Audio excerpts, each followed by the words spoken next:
débat sur l'emballage. Alors plutôt le trait d'union que représente l'emballage, un trait d'union qui va de la conception jusqu'au recyclage du produit final. Pour en parler, j'ai 6 intervenants spécialistes de l'emballage du futur. Je vais démarrer par Hugues Boisvieux, qui est directeur commercial associé chez Immersion Tools.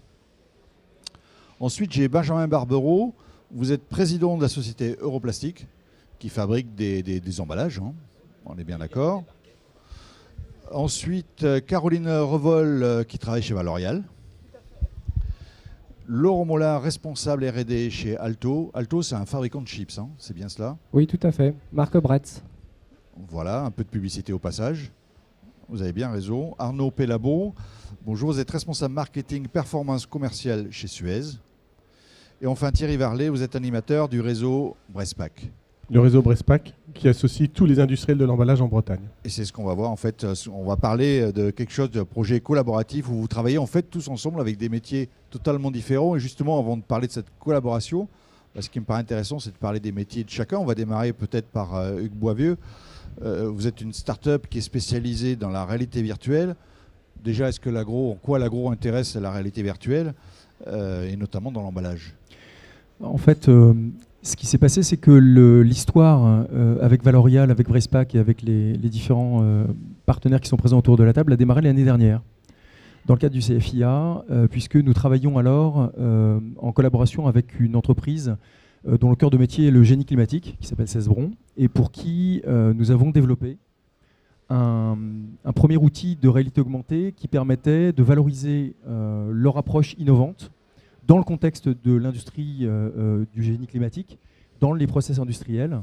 L'objectif était, par l'utilisation de la réalité augmentée, de pouvoir matérialiser les flux d'air que leur prototype était capable de mettre en œuvre et qui, au regard de cette industrie et dans le contexte des process de production alimentaire, revêt un caractère de réelle innovation. Et dans le contexte du CFIA l'année dernière, j'ai eu l'occasion de rencontrer Thierry Varlet, qui a eu la gentillesse de me convier à une première réunion dans le contexte Valorial, de la commission emballage, présidée par Arnaud Pellabon ici présent. Et dans le contexte de cette commission, s'est posée la question des enjeux de l'emballage de demain. On a fait une grande fête en réalité. Hein. C'est ça. Ouais. Faut que tu le dises comme ça, on a fait une vraie fête. Ouais. L'objectif, c'était, au fond, la première des occurrences nous a permis simplement de brainstormer autour de la problématique de l'emballage de demain. Qu'est-ce que ça veut dire?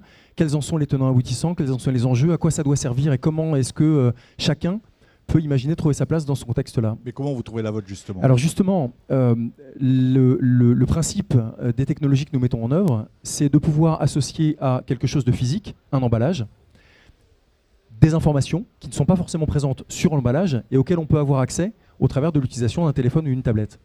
Qu'est-ce que ça veut dire? Ça veut dire que l'emballage tel qu'il est physiquement peut devenir le prétexte, le support, à la manifestation d'informations marketing, d'informations relatives à la nature du produit, à l'ensemble de toutes ces dimensions, qu'elles soient liées à sa conservation, à ses dates de consommation, à la manière de cuisiner le produit, à la manière dont l'industriel peut avoir envie de communiquer avec le consommateur, et en allant un peu plus loin, jusqu'au process de valorisation a posteriori de la consommation.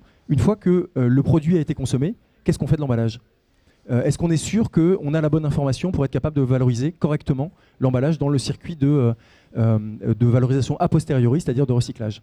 Mais ce que j'arrive pas à suivre, c'est que votre produit est plutôt utilisé aujourd'hui pour de la maintenance, pour d'autres applications plutôt côté producteur. Oui. Là, vous allez vous destiner au client final, c'est lui qui va utiliser vos produits de réalité virtuelle? C'est ça. Alors, en l'occurrence, parce que c'est plus le même marché, c'est plus les mêmes enjeux.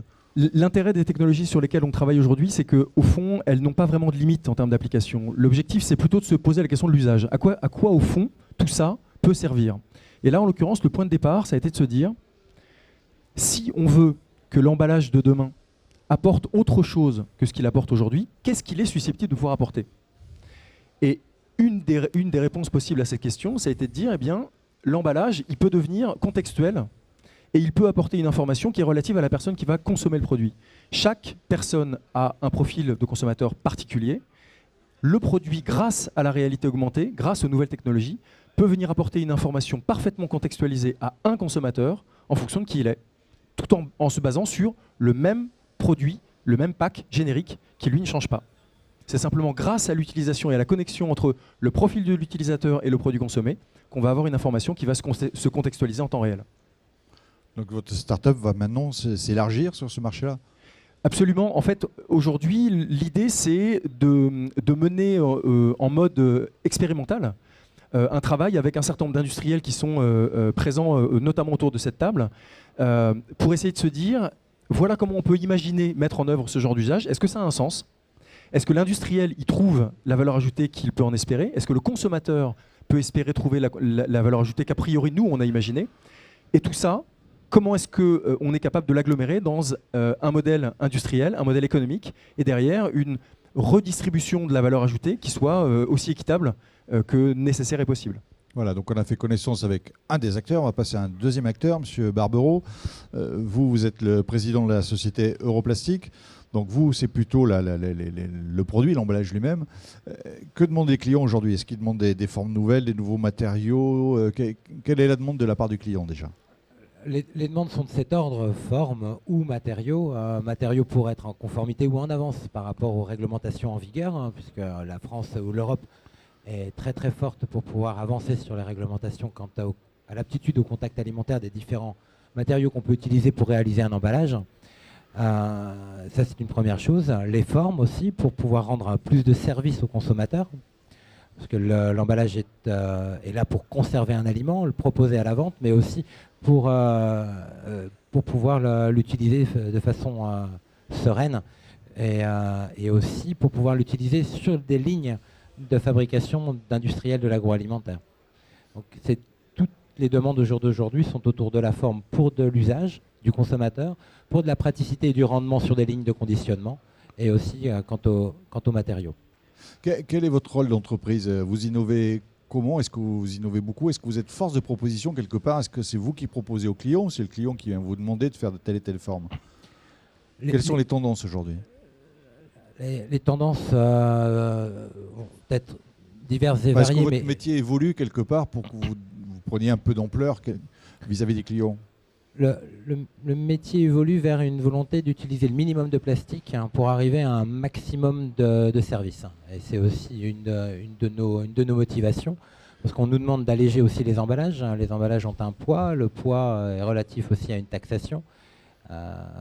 Donc tout ça, ça a un lien. Et pour autant, il faut de la matière pour pouvoir conserver l'aliment. Donc on nous demande de réduire par exemple le poids des emballages, mais tout en conservant toutes leurs aptitudes à permettre de garder l'aliment le plus frais, le plus beau possible, le plus longtemps.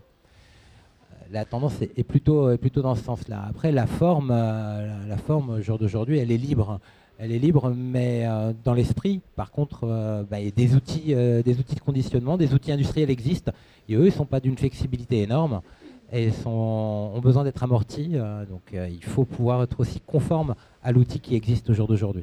Et vous parlez d'outils nouveaux, vous utilisez des outils nouveaux, vu qu'on parle d'usine du futur, là, tout ce qui est prototypage rapide, 3D, etc. Vous mettez tout ça en œuvre aussi? Tout à fait, c'est des moyens qu'on a déjà intégrés depuis longtemps dans notre entreprise, de pouvoir donner vie à une image et à une idée en la matérialisant à travers une imprimante 3D, bien sûr. Oui, c'est un outil qui est de plus en plus démocratisé et qu'on a intégré depuis longtemps et qui nous permet d'être réactifs et de rester aussi confidentiel tout au long du développement du projet. Alors je vais donner la parole à votre voisin, Monsieur Laurent Mollard. Vous êtes un fabricant de chips. Oui. Donc vous utilisez l'emballage. C'est un emballage, c'est quand même quelque chose de très important parce que la chips, on la goûte après avoir ouvert l'emballage. Ouais, c'est ce qui permet au moment où on ouvre le sachet et qu'on déguste la chips qu'elle soit de bonne qualité. Donc déjà, le premier rôle de l'emballage, c'est de protéger le produit physiquement et de le protéger des dégradations qu'il pourrait subir parce qu'il aurait été mal stocké. Là, en fait, on va le mettre dans une petite poche, la chips, et on va l'isoler de tous les éléments extérieurs qui pourraient l'abîmer. Donc ça, c'est le rôle primaire, mais il y a aussi un rôle qui est vraiment primordial, c'est que c'est l'emballage, c'est le premier élément du produit qui est en contact avec le consommateur, avec lequel le consommateur va être en contact quand il va être dans les rayons et choisir le produit. Donc c'est l'emballage qui doit lui donner envie, qui doit le rassurer, qui doit lui expliquer un minimum de choses sur le produit. Et pour nous, industriels, c'est un exercice assez compliqué parce qu'on a des emballages qui ont une superficie limitée et on a énormément d'informations à faire passer dessus, des informations qui sont obligatoires, des informations qui sont marketing, voilà, plein de choses. Et ce qui nous a intéressé dans cette démarche-là, c'est la possibilité de décupler en fait toutes les informations que l'emballage est susceptible de transmettre au consommateur avec la réalité virtuelle dont parlait Hugues. Voilà, mais on va voir le projet après un petit peu, mais je voulais déjà voir un petit peu ce que vous faites en tant qu'entreprise. Ça veut dire que pour vous, l'emballage est un fournisseur d'informations pour votre client. Aujourd'hui, c'est quelque chose d'important. Oui, c'est ça. Alors, quatrième acteur, je passe la parole à Monsieur Pellabon. Donc l'emballage, on l'a vu, il a une vie, il a été conçu, on voit des choses dessus, il a été produit, et puis il a une fin de vie.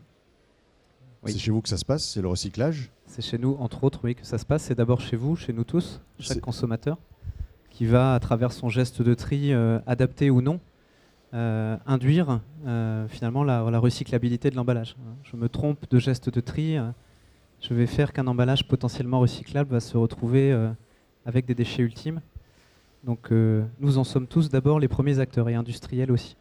Cela étant dit, effectivement, le rôle de Suez au sein de Valorial et de ce groupe, c'est d'apporter un regard sur l'économie circulaire, de rendre possible, plus facile, la recyclabilité des matières et des matériaux qui constituent les emballages. Donc emballage plastique, emballage carton, emballage métallique, puisque les typologies des emballages sont aussi diverses que les produits alimentaires. Voilà, c'est effectivement le métier de Suez dans le Grand Ouest. Et c'est une filière qui est bien structurée? Une filière qui est bien structurée, qui est une filière ancienne dans l'industrie française, qui existe depuis une centaine d'années, qui a commencé par se développer autour de l'élimination, la sécurisation et l'élimination des déchets, et qui a énormément évolué ces 2 dernières décennies pour s'orienter très clairement vers le fait de privilégier la valorisation soit matière, soit énergétique, soit organique. Et donc ce sont les 3 axes sur lesquels nous travaillons, et effectivement nous travaillons en collaboration au sein de la thématique emballage. Juste côté Suez, vous avez créé un écopole, je crois pas très loin d'ici. Absolument, vous pouvez nous en dire 2 mots?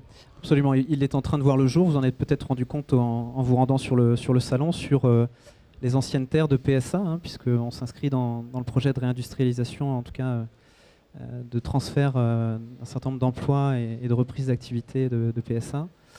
Donc un écopôle flambant neuf qui est dédié aux entreprises, dédié aux activités des entreprises sur le bassin rennais et sur l'île-et-Vilaine, et qui a destination à apporter des solutions de tri, de préparation des matières recyclables, avec une déchetterie pour les professionnels, un centre de tri et un pôle organique pour préparer les matières organiques en vue de leur méthanisation.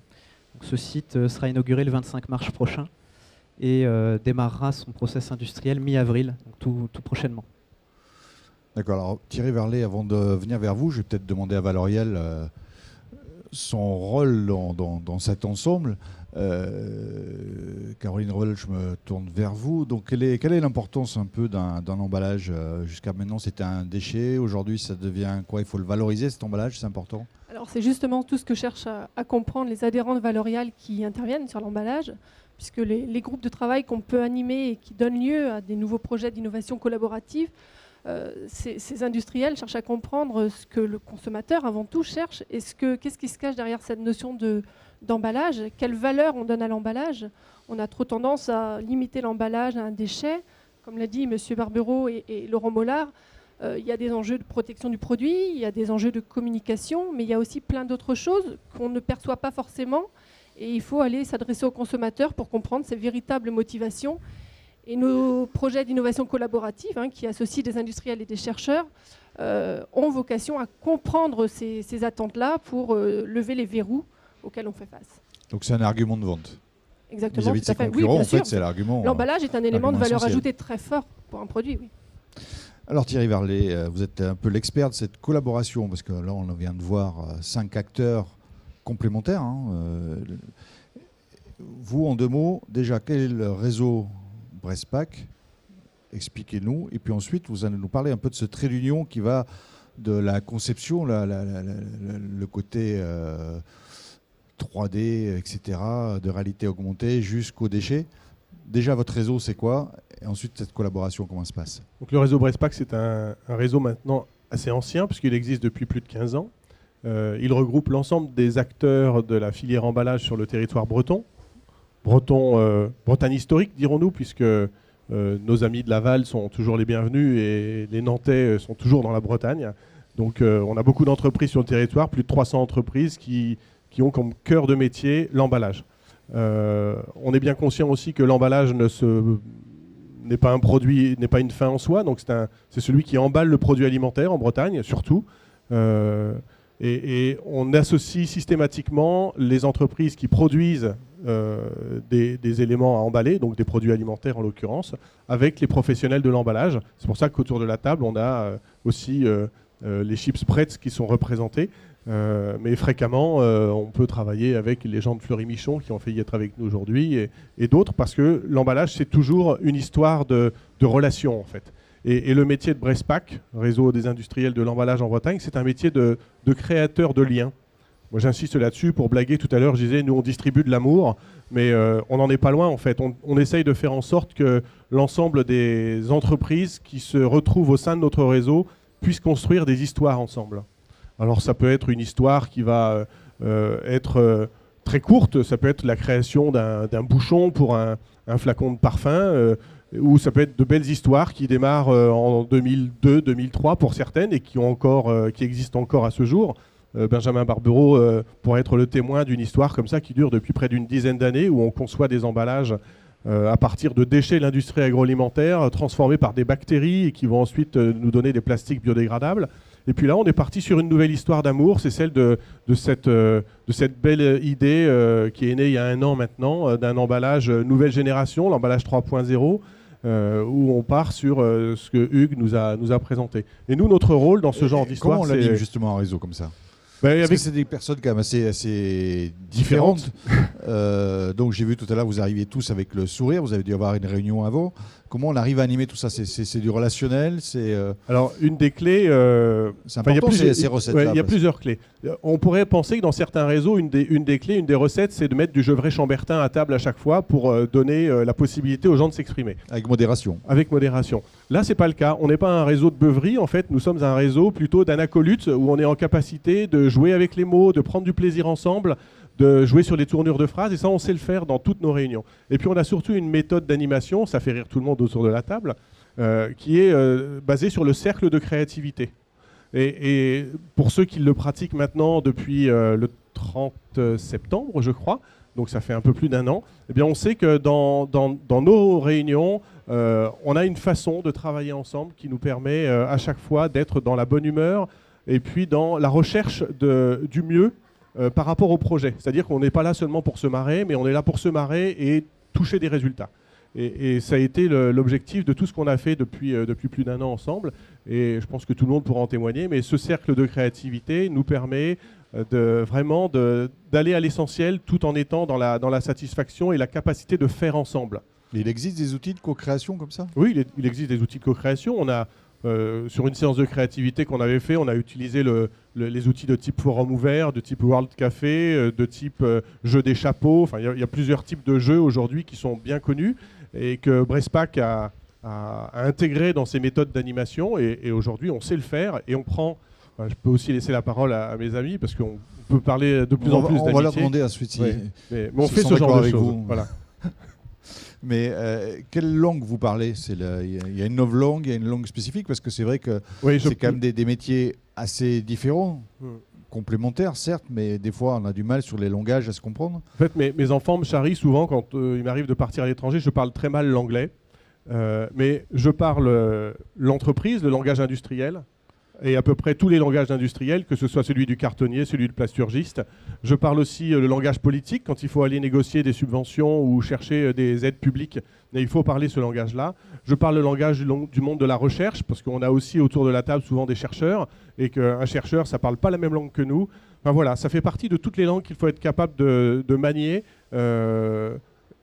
pour être en capacité de faire en sorte que les gens se comprennent. En fait, c'est juste ça le secret. C'est que si on met des gens qui se sentent sans arrêt étrangers les uns des autres, on n'est pas en capacité de faire des choses ensemble. Alors que si on est en capacité véritablement d'adapter un langage commun et de se comprendre, eh bien c'est extraordinairement facile d'être en capacité de mener des projets ensemble. Quels sont les projets qui sont en cours actuellement ? Sur quelle thématique ?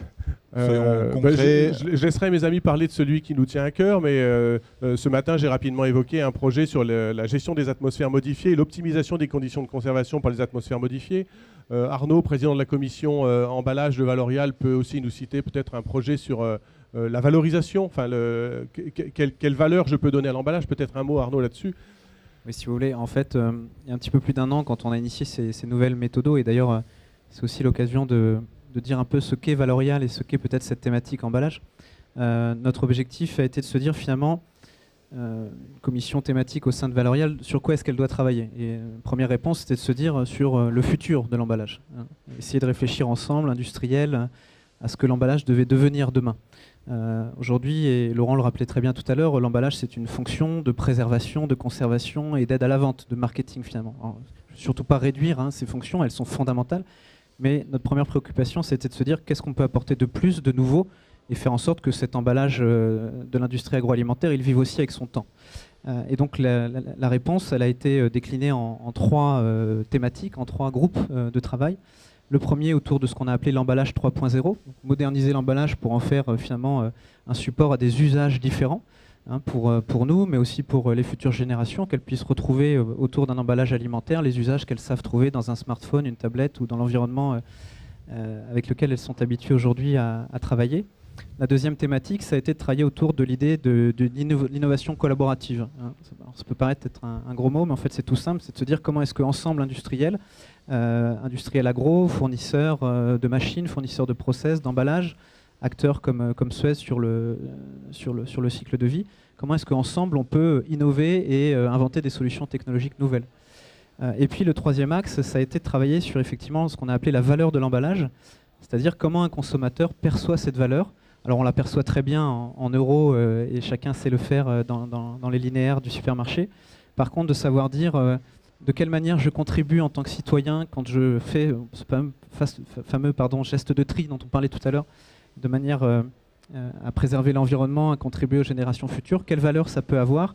L'industriel qui a dépensé de l'argent, de la R&D, des équipes, à trouver, à réduire les quantités d'emballage ou de plastique utilisées, ça a aussi de la valeur. Et comment est-ce que moi, consommateur, je peux le percevoir et accepter du coup de donner finalement un petit peu plus d'argent à un industriel qui se préoccupe de mon avenir et de celui de mes enfants. Voilà.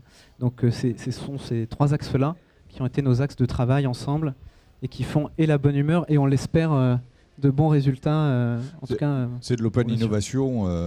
Absolument, absolument. Y compris avec des méthodes de communication et de travail différentes, parce que l'innovation, ça ne se travaille pas dans des laboratoires ou avec trop de normes ou trop de carcans. Donc on a essayé de les ouvrir. Et c'est vrai que c'est certainement un des catalyseurs du groupe. Donc visiblement, côté Suez, on est comblé. De l'autre côté, côté start-up, vous y retrouvez. Bien sûr. Pour une raison simple. Quel bilan en fait cet emballage 3.0 de ce travail avec Brezpak? C'est une ouverture du champ des possibles. On ouvre les fenêtres en fait. En étant présent dans le cadre de cet atelier au sein de la commission emballage sur la dynamique en emballage 3.0, l'objectif c'est comprendre vers quoi demain les nouvelles technologies et comment les nouvelles technologies peuvent venir apporter de la valeur ajoutée. Donc je dirais que c'est presque plus aujourd'hui une dynamique d'investissement pour nous qu'une dynamique de rentabilité court terme. L'objectif c'est travailler avec des gens qui savent dans un domaine qui n'est pas le nôtre, et ça c'est irremplaçable pour être capable de mener à bien, espérer mener à bien, des projets qui demain seront générateurs de valeur ajoutée pour les industriels avec lesquels nous serons susceptibles de pouvoir travailler.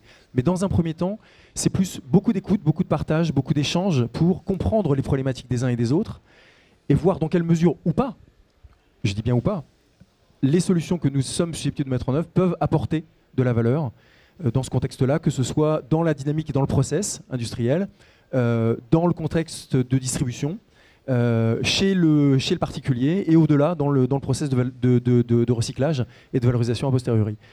Les enjeux sont énormes et on n'est pas prophète dans un pays qu'on découvre du jour au lendemain. Donc il faut d'abord être dans ce que je ne fais pas là, une volonté d'écoute plutôt que de parler. Et c'est ce que j'essaie de faire quand on est ensemble, écouter beaucoup, pour ensuite essayer de retraduire cette écoute dans une proposition de valeur. C'est là où on en est aujourd'hui. Donc on a encore beaucoup de travail ensemble. Nos ateliers sont foisonnants, mais on arrive petit à petit à commencer à structurer une proposition de valeur, mais on n'en est encore qu'au début. Et dans votre entreprise, ça peut déboucher sur une évolution de produit dans combien de temps ça ? Les enjeux sont stratégiques, clairement. L'idée, c'est vraiment d'essayer d'être précurseur, au fond, à l'échelle d'une filière, puisque là, c'est vraiment un projet de filière. Vous allez pivoter vers le grand public ? Alors, par essence, je dirais que... pivote. Oui, il faut savoir être agile, en tout cas. Et c'est ce qu'on essaie de faire. Mais là, je dirais que l'application en tant que telle, au sens presque téléphone mobile du terme, elle est encore à moyen terme pour nous. On a un certain nombre de jalons intermédiaires qui doivent nous permettre de nous assurer que ce projet, il a une valeur, il est faisable, il est industrialisable et donc derrière réplicable pour ensuite traduire ça dans, encore une fois, je le disais, un modèle économique dont l'objectif est d'être redistribué à hauteur de l'investissement de chacun. Et ce que vous faites aujourd'hui dans l'agroalimentaire, est-ce que sur d'autres secteurs industriels qui peuvent être complètement différents, dans la pharmacie, je ne sais pas, ou la mécanique, il y a des choses équivalentes sur lesquelles vous travaillez aujourd'hui ? Absolument. Vous avez mis le doigt là où avec il fallait. Avec les mêmes méthodes, en fait, oui. Forcément moins bien que ce qui est fait avec Bresspac, mais bon, dans le même esprit. Disons qu'à partir du moment où on considère que notre métier, c'est d'apporter une information, quelle qu'elle soit, complémentaire à un objet physique, cet objet physique, ça peut être un matériel, ça peut être un emballage, ça peut être ce qu'on veut. Donc bien entendu, vous avez raison, ce qu'on travaille aujourd'hui au sein de la commission emballage, c'est réplicable, aux modalités près et à l'usage près, mais bien entendu, c'est réplicable. Et donc notre objectif, c'est aussi travailler sur un process. Donc c'est aussi pour ça que ça représente pour nous un investissement qui demain sera réplicable dans N domaines. Et pour Europlastic, ça se traduit comment ? Tout ce travail de collaboration, comment vous en tirez profit quelque part ? J'ai vu que vous créez aussi une nouvelle usine, si j'ai bonne mémoire. Oui, ça, ça n'a rien à voir, mais bon. Non, c'est à côté. Ça permet quand même de fabriquer des emballages, d'avoir une usine. Profitez-en pour en parler un petit peu de cette nouvelle usine aussi, mais bon, c'est un autre volet. Ça fait 50 ans qu'on œuvre dans l'emballage alimentaire. On a commencé à en fabriquer dans les années 55-60. On a été les premiers à proposer un emballage en plastique pour pouvoir cuire de la charcuterie sur des chaînes industrielles agroalimentaires. Donc ça nous parle un peu et puis on s'est développé et arrivé à un moment où on a eu besoin de renouveler notre outil de fabrication effectivement. Et là on s'est orienté vers une nouvelle usine qui nous permet d'envisager le futur et de s'intégrer le mieux possible à notre environnement, qu'il soit environnement, on va dire, vert, mais on n'est pas dans une volonté de faire du greenwashing, mais aussi dans un environnement économique et dans un environnement social. On a besoin d'une usine qui soit capable d'accueillir les gens de façon correcte, de leur permettre de travailler dans de bonnes conditions et puis de leur permettre aussi d'avoir de la visibilité dans leur emploi. Donc, et pour avoir de la visibilité dans son emploi, il faut aussi que l'entreprise soit pérenne et s'intègre bien dans son environnement au quotidien. Les emballages plastiques, effectivement, jusqu'à au jour d'aujourd'hui, ils nous servent au quotidien. On ne les valorise pas très bien, voire pas du tout. En tout cas, cette filière reste encore à développer et à structurer. Alors peut-être que de l'information dématérialisée dessus permettra aussi de mieux sensibiliser le consommateur, que l'on est et que vous êtes aussi. En attendant, il nous faut fabriquer des emballages. Et ces emballages, au jour d'aujourd'hui, c'est du plastique. On le retrouve dans l'eau, on le retrouve dans les océans. Pour autant, c'est une industrie qui est propre et qui sait être propre et aussi s'intégrer dans son environnement. Donc, ça, c'est pour la petite histoire en ce qui nous concerne. Mais le collaboratif nous permet, nous, d'envisager des emballages qui soient compatibles avec l'outil de l'industriel, compatibles avec ses attentes, compatibles aussi avec nos attentes pour pouvoir le fabriquer, en adéquation avec le besoin du consommateur, parce que on ne fabrique pas que des emballages pour une application particulière. On est aussi capable, Europlastic, de proposer une gamme de produits standards, donc aussi de proposer des emballages standards de notre facture pour aller emballer, que ce soit des dés de fromage, des morceaux de saucisse ou de la semoule. Donc il n'y a pas, pour ce faire, il faut être capable de proposer un emballage qui soit en adéquation avec les différentes attentes des différents utilisateurs. Alors, dernier intervenant sur cette collaboration en tant qu'utilisateur, qu'est-ce que ça vous apporte, ce travail collaboratif? Nous, ça nous apporte d'accéder et de développer, mais je pense que c'est vrai pour tout le monde autour de la table, hein, en fait, par le biais de cette collaboration, on fait des choses ensemble qu'on n'aurait jamais fait chacun individuellement de notre côté. Et ça, c'est primordial pour nos entreprises de ne pas se regarder le nombril, de ne pas rester dans son coin en ayant peur de partager avec certains en se disant les concurrents vont venir me piquer ce que j'ai fait. Je pense que c'est sclérosant de fonctionner comme ça. Et là, c'est l'occasion, hein, ce groupe de travail de Valorial, d'avoir accès à des choses, alors de partager avec des gens qui ne sont pas forcément sur les mêmes, qui ne sont pas des concurrents directs, et voilà, et de faire des choses qu'Alto, par exemple, tout seul n'aurait pas travaillé sur, réfléchir sur de la réalité virtuelle. Concret, oui, par exemple. Je pense tout seul, on n'aurait jamais fait. Déjà, il y a des choses on n'y aurait pas pensé. Parce que on fait de la veille, on voit bien qu'il y a des choses que la réalité virtuelle nous envahit quotidiennement, mais on n'aurait pas fait forcément le lien avec nos produits, avec l'emballage. Là, ça devient vraiment réel. Vous n'avez fait que des heureux, Thierry Varlet. Oui, puis ça me plaît beaucoup ce que dit Laurent, parce que c'est vraiment le principe du cercle de créativité dont on parle. C'est-à-dire que ce n'est pas quelqu'un qui a une idée et qui va être le chef de cette idée. Cette notion de cercle de créativité et d'innovation, c'est de dire à un moment, tiens, je pense à ça, et de voir que dans le cercle, cette idée est capable de prendre de l'ampleur, de prendre de la consistance, de prendre de la réalité, de prendre de la valeur en fait au fil du cercle, et on voit bien que cette idée qui n'aurait sans doute pas germé seule au sein d'une usine seule est en capacité de grandir, de s'épanouir et puis de générer effectivement un produit demain. Et c'est là toute la subtilité, je pense, de cette intelligence dite collective, de ce travail de co-création et de ces cercles. Donc oui, effectivement, ça fait du bien, merci Laurent, ça fait du bien de l'entendre comme ça, parce que c'est le but d'un réseau comme le nôtre, d'être en capacité de créer ce lien entre les entreprises. Ça dure combien de temps, tous travaillent ensemble sur ce projet-là en particulier? En général, le 1er avril, on l'a lancé. Enfin, vraiment, cette initiative autour de l'emballage 3.0 a été initiée le 1er avril dernier. Donc c'est à la fois court et long. Mais ce qui est intéressant, pour rebondir sur les propos de Thierry, je réfléchissais du coup en vous entendant sur les conditions de réussite d'un projet d'innovation collaborative. Il y a le caractère stratégique du projet. C'est-à-dire qu'il faut que dans l'Assemblée, ce projet il représente quelque chose de stratégique pour au moins une entreprise, voire plusieurs, parce que l'enjeu, c'est de partager et de créer de la valeur demain et de mettre quelque chose sur le marché. On a bien vocation à faire naître et accompagner des projets pour demain donner des produits ou des services sur le marché. Et puis, il y a cette notion de confiance. Et ce cercle et ces méthodes d'animation que l'on a instaurées dans ces réunions-là ont créé la confiance. Et il n'y a pas du tout de sentiment de méfiance qui se sont créés, bien qu'on ait parfois des concurrents autour de la table. Et ça, c'est une des clés de réussite très clairement pour aller plus loin dans la démarche et d'aller jusqu'à structurer un projet pour lequel on va aller trouver des financements et après une mise en marché idéalement. Donc début 1er avril, fin. Là, on commence à toucher une première étape qui est l'étape prototypage. Donc on sait qu'on a franchi un pas qui est quand même assez considérable. L'étape suivante, je pense que d'ici 1 an, on aura un produit qui sera expérimenté en Bretagne.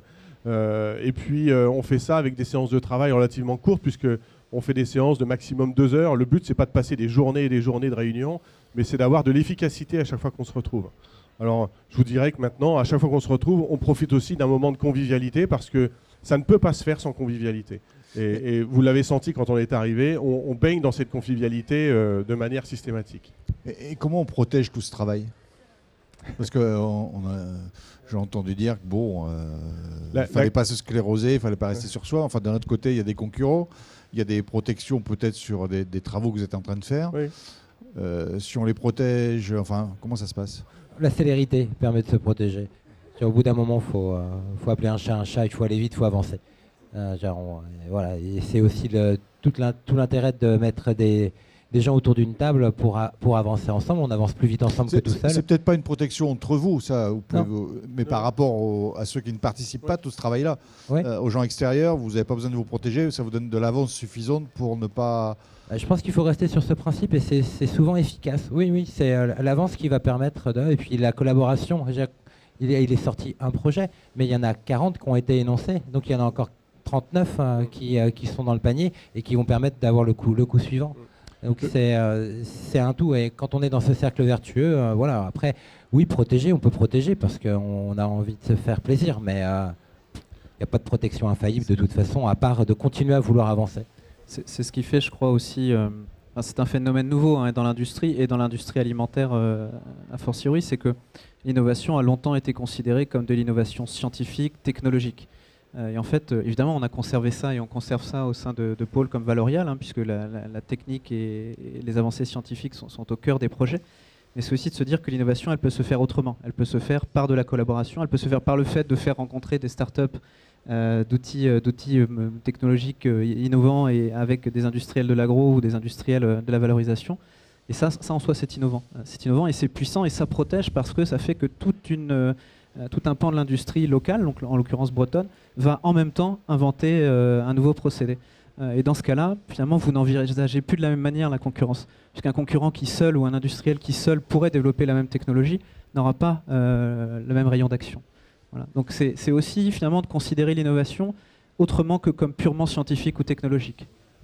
Et visiblement, il y en a qui sont dans plusieurs systèmes équivalents d'open innovation. Vous travaillez sur combien de projets là en parallèle de même ordre?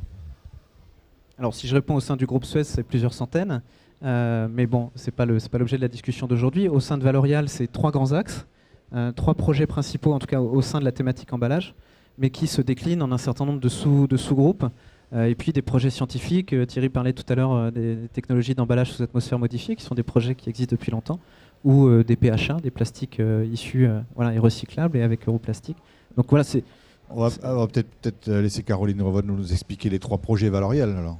Les 3 projets, on en a. Pardon, on sort du cadre? Non, on reste dans la thématique, on les a déjà évoqués. Après, globalement, Valorial, c'est entre 30 et 40 projets collaboratifs labellisés par an, dans toutes les thématiques du pôle. Sur l'emballage, on a un vivier assez significatif de projets d'innovation, tant sur l'innovation par les usages que l'innovation technologique. On a aussi ce caractère développement durable, qui est un axe de développement très fort dans les projets d'innovation du pôle. Et donc là, ce qui vit actuellement, ce qui n'est pas encore complètement monté, mais en cours de montage, c'est en effet 3 projets qui sont dans les tuyaux. On a parlé sur la thématique de l'emballage 3.0, on l'a suffisamment évoqué lors de ces échanges.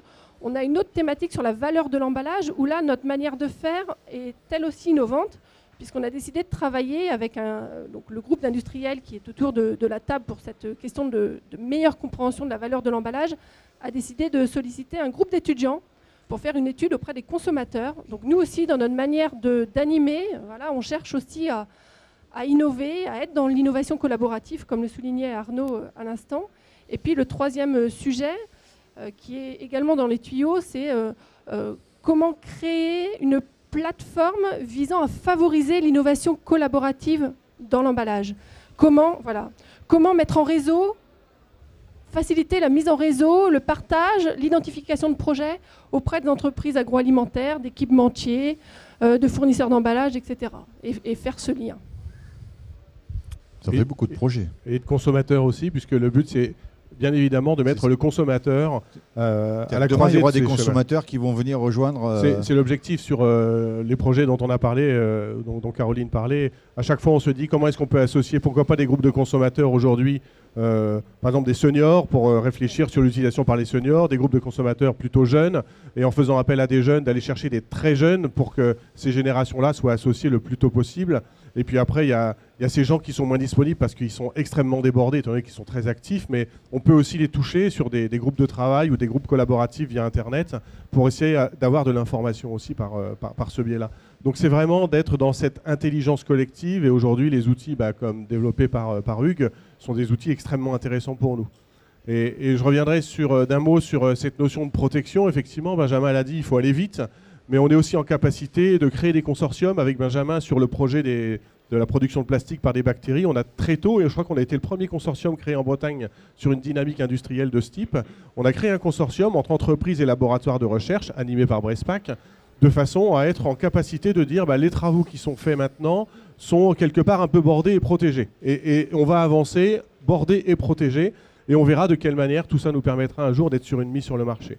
Donc on va un peu à contre-pied en fait de l'innovation à la française telle qu'on l'a vécue depuis ces dernières années, je ne vais pas les quantifier, de dire passons par les organismes officiels, structurons et puis essayons de voir s'il n'y a pas du financement, etc., etc. Là, on prend le contre-pied en étant agile, Hugues l'a dit, et en étant en capacité d'être en cohérence avec ce que le consommateur souhaite.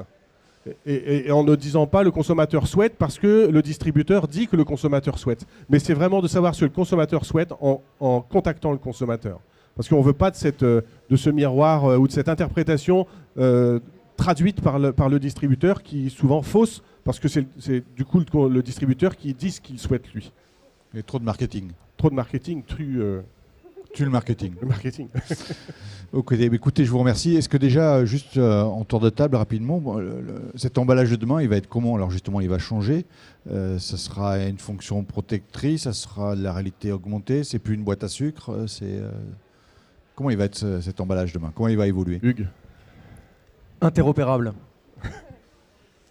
Au sens où, pourquoi j'utilise ce mot-là, c'est que c'est un support qui garde ses fonctions régaliennes de protection, on l'a évoqué, ça restera toujours une vérité première, mais grâce à tout ce qu'on a évoqué et à la vision que chacun peut avoir dans sa position d'industriel, de supply chain, de distributeur, de consommateur et de valorisation a posteriori, chacun va pouvoir demander à l'emballage quelque chose qui lui est propre et qu'il obtiendra de la part de ce même emballage qui lui reste complètement intègre. C'est pour ça que donc je dis interopérable, c'est que chacun pourra attendre quelque chose de particulier et obtiendra une réponse qui lui est propre. C'est-à-dire que maintenant on aura une réponse, l'emballage nous donnera toutes les informations que le consommateur a envie d'avoir, alors qu'aujourd'hui on lui fait croire qu'il y a l'information mais elle n'y est pas. On peut peut-être aller jusque-là, je ne sais pas s'il faut aller jusque-là. On aimerait bien savoir un petit peu plus, mais des fois on a du mal. Par définition, l'information aujourd'hui, elle est standardisée. Et si elle est standardisée, elle ne s'adapte pas forcément à l'usage de chacun.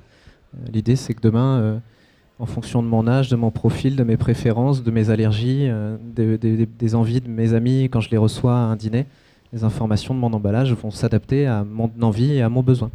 Voilà. Et c'est ça, finalement, la première vocation de ce sur quoi nous travaillons. Écoutez, je vous remercie beaucoup pour ce débat sur la co-innovation, quelque part, je ne sais pas quel nom officiel on pourrait donner, la collaboration entre vous. On parle d'intelligence collective assez souvent. Allez, utilisons l'intelligence, ça me va bien. Mais on a un petit rituel entre nous, c'est qu'à chaque fois qu'on finit une réunion, on termine par un cercle de clôture. Oui. Vous voulez participer à un cercle de clôture? Écoutez, je me méfie, mais bon, je veux tendre ma main, c'est ça? On fait tourner la table. Porter. Et je propose que ce soit Arnaud qui commence le cercle, et puis on terminera par vous, comme ça vous aurez vu un peu ce qu'on peut dire. Écoutez, on va inaugurer. Le principe du cercle de clôture, c'est qu'on exprime chacun ce qu'on a ressenti du débat qui vient d'avoir lieu.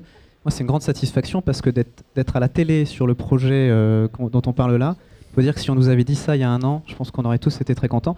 Et on attend le 20h de TF1 pour... très bientôt, hein. Vous serez là. Merci Arnaud. Je parle en dernier, c'est ça, si j'ai bien compris. Également très satisfaite de cet exercice et de mettre en partage encore avec ces mêmes acteurs tous ces projets. Un bel espoir que tout ça avance. Et puis moi, je vous donne rendez-vous dans le hall 10A sur le stand d'Usine du Futur Valorial BDI. Merci Caroline. En ce qui me concerne, je constate que la cohérence est toujours au rendez-vous, quel que soit le format, quelle que soit l'occasion, sans préparation aucune. Voilà, c'est ce qui fait vraiment la valeur, je pense, de cette manière de travailler et d'envisager l'innovation, c'est qu'on partage de vrais objectifs forts et que, quelle que soit la manière de l'envisager, on reste dans une volonté de partage et de cohérence qui ne se démentit pas, je pense, aujourd'hui. Enfin, en tout cas, je l'espère. Benjamin ? Très très content d'avoir participé à cette table ronde et surtout encore avec plein d'idées pour les emballages de demain et voilà, une envie de continuer à faire évoluer ces emballages qui perdurent. Merci Benjamin.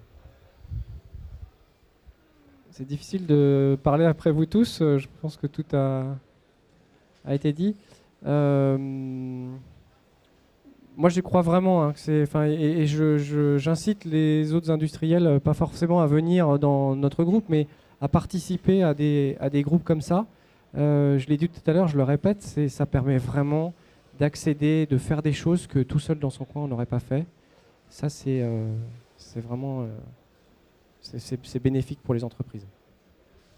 Merci Laurent. Et moi, je sors toujours de ces cercles avec, même si c'était un tout petit cercle cet après-midi avec vous, mais quel plaisir je prends à travailler avec vous et à chaque fois c'est la même chose. Donc merci de nous avoir offert cette possibilité dans cet espace-temps, sur ce salon, avec ces conditions-là, de tester un simili-cercle de créativité, parce qu'on a fait juste la fin, mais c'est vraiment un outil extraordinaire que nous prenons énormément de plaisir à utiliser au quotidien. Donc c'est à vous de terminer maintenant. C'est à moi de conclure. Oui, j'ai bien compris le jeu. Je n'avais pas été prévenu, c'est toujours sympathique. Mais je suis content de faire un cercle autour d'une table déjà triangulaire, ce qui est un bon travail. J'ai noté beaucoup de cohérence entre vous, mais aussi pas mal d'indiscipline. Mais après tout, c'est pas plus mal sur un salon. Donc je vous remercie tous d'avoir participé à ce débat sur la collaboration. Merci.